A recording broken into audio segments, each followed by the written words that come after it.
وبما أني قادري أقول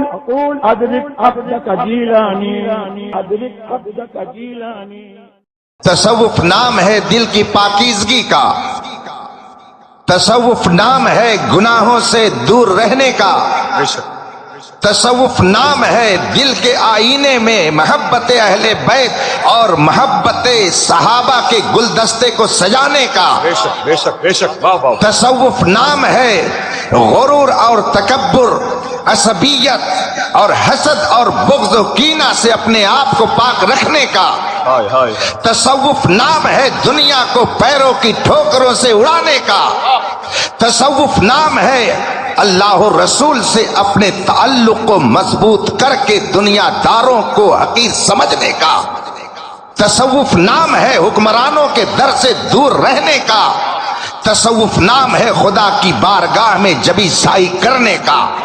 تصوف نام ہے غریبوں کی پرورش کرنے کا، تصوف نام ہے ہر درد کی دوا بن کر قوم کے کام آنے کا، تصوف نام ہے اہل سنت و جماعت کے عقیدے پر مضبوطی سے قائم رہنے کا۔ یہ وہ تصوف ہے جو حضرت بابا تاج الدین کے در سے ملتا ہے، یہ وہ تصوف ہے جو امام غزالی نے عطا کیا ہے، یہ وہ تصوف ہے جو امام رازی نے عطا کیا ہے، یہ وہ تصوف ہے جو مولانا روم نے عطا کیا ہے، یہ وہ تصوف ہے جو علامہ شمس تبریزی نے عطا کیا ہے، یہ وہ تصوف ہے جو خواجہ غریب نواز نے عطا کیا ہے، یہ وہ تصوف ہے جو محبوب الہی نے دیا ہے، یہ وہ تصوف ہے جو قطب الدین بختیار کاکی نے دیا ہے۔ تیرے غلاموں کا نقش قدم ہے راہ خدا، وہ کیا بہک سکے جو یہ سراغ لے کے چلے۔ لیکن تصوف کی ایک نئی ڈیفینیشن تیار کی گئی،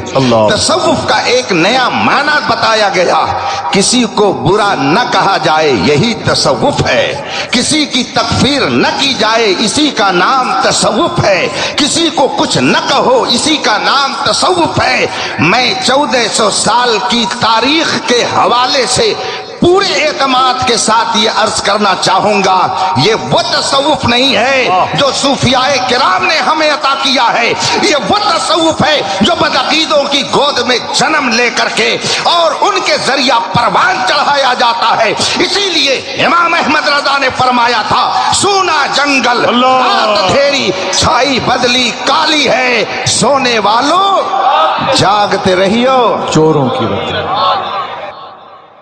خدا کے در پر جبی سائی کی بجائے دشمنان اسلام کے در پر جبی سائی کی جائے اور پھر کہا جائے کہ ہم صوفی ہیں، اللہ رسول کے گستاخوں کو سر پہ بٹھایا جائے اور پھر کہا جائے کہ ہم صوفی ہیں۔ عظیم صوفی تصوف کی کئی تعریفوں میں ایک تعریف یہ بھی بتائی گئی ہے کہ جس کے دل میں صرف اللہ رسول کی محبت ہو اور کسی کی محبت نہ ہو، یہ تصوف ہے۔ اس معیار پر جب ہم دیکھتے ہیں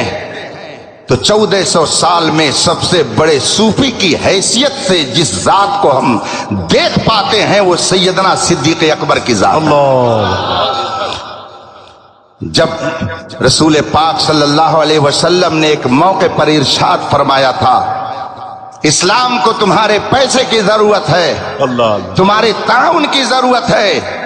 ہر صحابی اپنی اپنی حیثیت کے مطابق کچھ نہ کچھ لے کر کے حاضر ہوا، مگر تنہا صدیق اکبر کی ذات ایسی تھی کہ زبان حال سے اس نے کہا تھا، جب رسول پاک نے پوچھا تھا، اے ابو بکر